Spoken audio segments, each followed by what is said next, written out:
since we're talking about legacies are built on championships, and we're talking about the college football championship here. The playoffs have arrived. We have one last question, and this is going to take us right into the playoff discussion. Mitch and Larry from Boston. Under Mifflin? Boston, Seaport Village in Boston.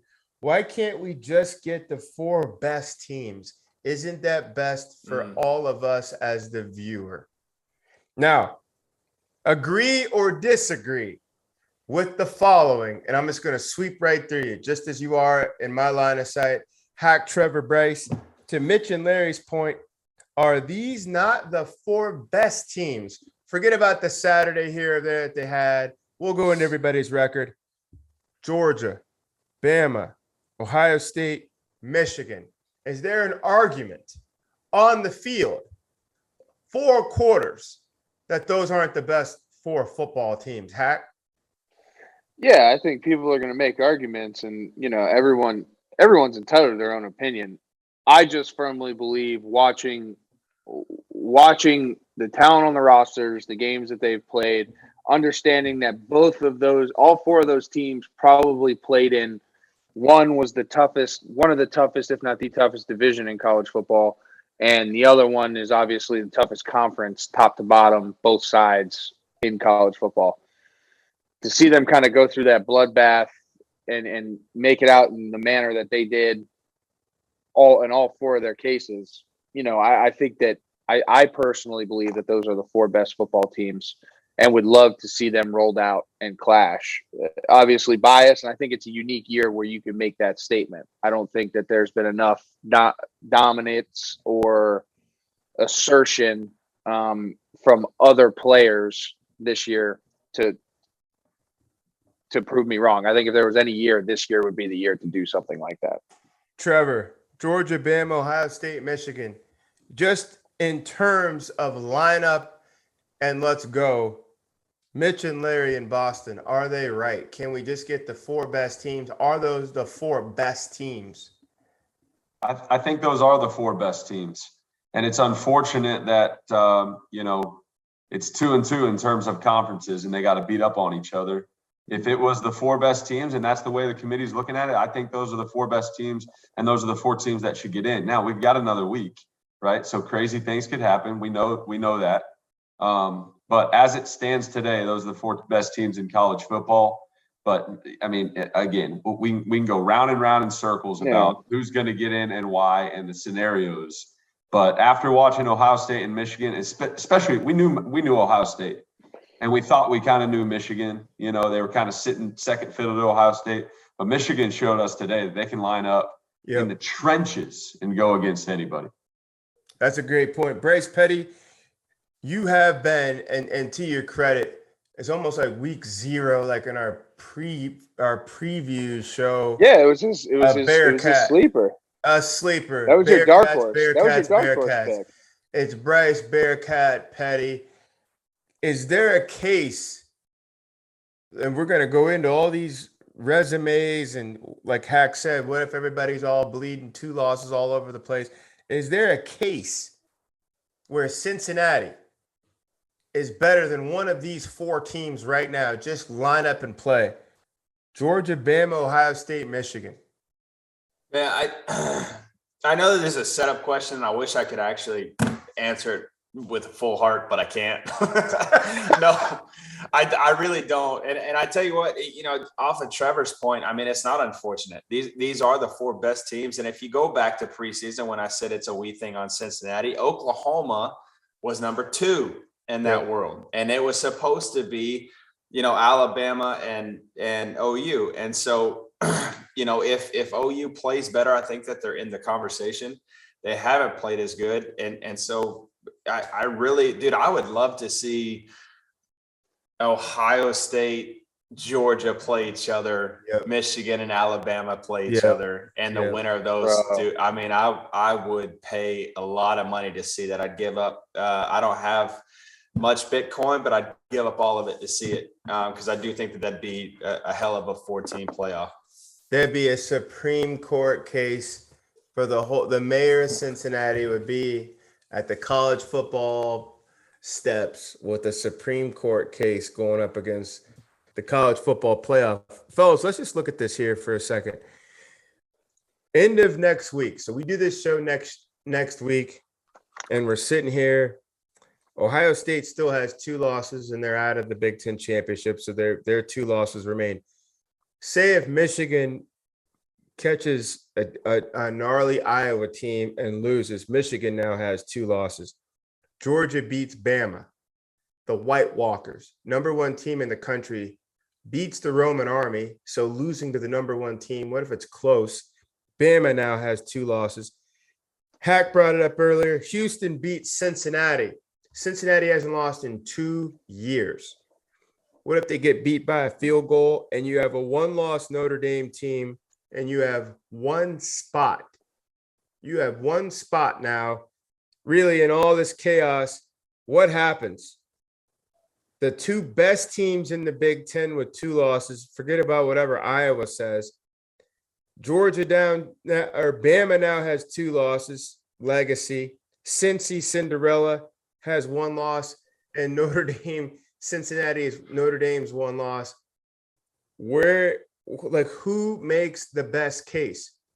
Bryce. So are you saying that Iowa's in if they win the Big Ten? No, I'm not. No. You said there's 1 spot. You said there's 1 spot left. So who is it? It's Georgia. Yep. You said Notre Dame is in with 1 loss. Notre Dame. Cincy lost. Alabama lost. Yeah, and Michigan lost. So who is it? Are in. So let's just say Georgia's in. Oh shit. Hey, but what I will say though is if Iowa wins, that is a 2-loss Iowa team. That's a 2-loss Iowa team. So that doesn't make them better than I didn't even think about that. That's a pretty crazy thing. So, yeah, if Iowa wins, that'd just be, But I'm saying, I mean, they're on par with. They're going to be calling up the Big 12 commissioner, like, "Hey, Bob, you want to send us up one?" But there's really like 1 lock, right? But there's really like 1 lock, though, right? Like Georgia's locked. If all that plays out, like what's happening? Georgia's the lock, and fellas, you got a pen there. Scratch out the following. Georgia's the lock. The 2 baddest Big Ten teams have 2 losses. Bama, 2 losses. Cincinnati and Notre Dame, 1 loss each. Georgia is the lock. I don't see anybody else making it in just because you're starting from so far outside. Baylor could throw its 2 losses in there and run the table and find itself in there as well. This is all assuming the Big 12 got blown up. Then what happens? Trevor, I'm going to go with you. And just I know it's repetitive, but I just want everybody to be clear on what I'm asking you. The 2 best teams in the Big Ten after next week have 2 losses. Bama now has 2 losses. They lose to Georgia. Cincinnati loses. Notre Dame loses. Make the case. Who are the 3 teams you still take to go in? Well, in your scenario, the 2 best teams in the Big Ten would not be the conference champion. They would have 2 losses, and Iowa would have 2 losses. So there's really 3 to talk about in the Big Ten. Is Iowa's case equal to or greater than Michigan and Ohio State's loss? I think because of the fact that they won that conference, that they have to be in the discussion, right? I mean, how do you not? They came from the flat side of the conference, I get not the mountain side. But you knock off that side of the conference in the championship game. Yeah. It'd be really, really difficult to say, hey, congratulations, you came out and played really well on championship Saturday, but the team you just beat and the team that beat them, sorry, man, you're not getting in. I think at that point, the committee would be forced to put in an Iowa team if they're going to take a Big Ten team. They'd be forced to. And then I think they take another Big Ten team over anybody in the Big 12. So I think it would be Georgia, Alabama. Even with 2 losses. Even with 2, everybody's got 2 losses now at this point, right? So Georgia, if Iowa jumps Cincinnati from number Dame. 16, but Cincinnati's holding on because of the goose egg. We know that. Cincinnati loses, they're out. Right. I agree. Notre Dame makes a case potentially, but I think it'd be Georgia, Alabama, Iowa, and then you'd have to take the head-to-head and be Michigan. Hack and Bryce, we got to go quick because we're gonna try and get people back on the road here, heading out of their tailgates. I'm gonna go with you first, Hack. Are you in line with Trevor there? A 2-loss Bama in, Iowa in, and then Michigan in. Am I saying that right, Trevor? Yeah. Hack? I think that was very well thought out, Trevor. And if I was thinking rationally right now, I'd completely agree with you. But I'm going back to what I said earlier, and it's going to be Bama, Georgia, Ohio State, Michigan. If that happens, that's what's happening. You're I'm going into the freaking committee. Even if I'm Iowa going wins into the the committee with way. 6 shooters, there dude. ain't I'm no going in there. way. I'm going in there with what? 6 shooters, guns blazing. This is what we need. Hack is saying the same thing. He's just saying Ohio State over Iowa. Look, however Iowa got there, they made lefts and rights and got in the conference championship game and found And won themselves in. It's like they went and found themselves into the vault. But he's saying it's still, regardless, Ohio State. Bryce, Georgia being a lock because they don't even have a chance to lose twice. Georgia, all the other monsters have 2 losses. Cincinnati and Notre Dame, 1 loss each. Where are you in how we would stack this thing? And you're saying that Baylor wins? Yeah, Baylor wins. Why not? Baylor wins. Shit. Baylor wins big. Baylor wins by 30. Coach Aranda is getting that call. Georgia's a lock. If Cincy loses, they're out. If Bama loses, they're the first out. Michigan loses, they're the first out. Oh wow! How can they both be the first out? I think because there's 2 teams. There's 2 teams. There are 2 teams that are out.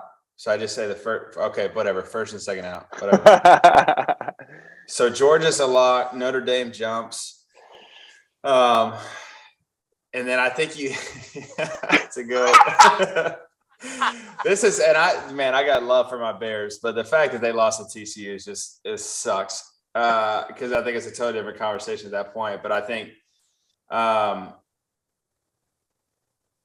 based on the committee, this is based on the committee. You're on the committee. This is your voice. I know. Well, if it's my voice, then I don't want no part of Notre Dame being in there, so they ain't in there. So I got Georgia. I'm gonna take Hack.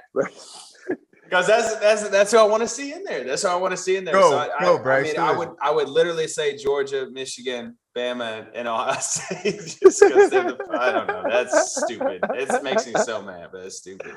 That honestly, that's the case. And we are having fun with this, but that's what the committee's charged with. Are you going to take, who turned their homework in or who made the proper lefts and rights and whose house was still up to take over and whose house was gone? So it don't matter if you take, that's your 4 best teams when it's all said and done. And isn't that what we're trying to get to? That's all predicated if Cincinnati loses. I mean, if we have this bloodbath scenario, if Cincinnati wins, well, then by all means they're in. And the awkward deal would be if Oklahoma State wins out. I mean, that's not the dude you invited to your party. I mean, but if he's there and shows up with a mullet, a 30-pack of Busch Light, and you're like, yo, this guy's ready to party. Pack of Marlboro 100s right in the front pocket. Like, hey, son, you're coming in. It'd be super bad. What you doing in here? I mean, but you'd have to.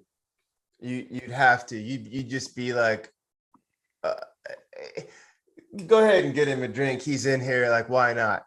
That would be so awkward. But I hope the scenario that we want as fans and give Cincinnati, hey, they're in, they're out, whatever. But the ultimate is the heavyweights from the 2 toughest divisions in football, Big Ten East, SEC West. Like, that's what we want. That's what we want. If we were so lucky to get Georgia, Ohio State on the East Coast or in Vegas or wherever that's going to play, and Michigan, Bama, probably at the Superdome or Atlanta or something like that. Like I like that would just make our year. That would bring everything from COVID back up to balance. Get your questions in. Keep rolling with us. We're now coming down. We're coming down to crunch time. We're going to start getting into the Heisman conversation. Obviously, this whole crew thinks the White Walker defense, the Georgia Bulldog defense, we think should be in New York. We're going to start moving into that now. Heisman talk has been kind of quiet, but which has been fun because it's all about teams right now through the whole season. But we're going to keep rolling with you. Trevor Knight, Bryce Petty, Christian Hackenberg, George Whitfield, the Field of 12. Follow us on Twitter, Instagram, Snap, Twitch, whatever you can find us on. The Field of 12 After Dark College Football Show. Catch you next weekend. We're out.